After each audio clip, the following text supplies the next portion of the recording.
అని అంటారు చూసారా, ఆర్టిఫిషియల్ లవ్ అని. ఆ రకంగా మనిషి కనపడంగానే బాగున్నారు అనుకుంటే బాగున్నామండి అంటారు, కానీ వాళ్ళ లోపల ఎంతో దుఃఖం ఉంటది, కానీ బయటికి రాదు.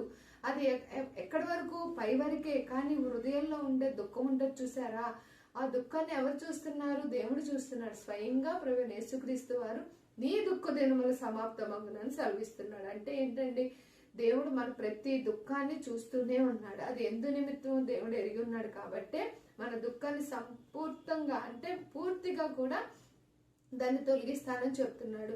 మరింతగా నూతన సంవత్సరంలోకి 2025లోకి అడుగు పెట్టబోతున్నా.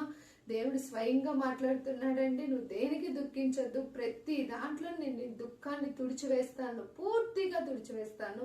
అది ఎటువంటి సమస్య అయినా సరే, ఎటువంటిదైనా సరే, పూర్తిగా నీ దుఃఖాన్ని, హృదయంలో నువ్వు పడుతున్న దుఃఖాన్ని నేను చూస్తున్నాను. మనుషులకి పైన నిన్న అంటే తప్పక ఎవరితో మాట్లాడినా నువ్వు నవ్వుతూ ఉన్నట్టు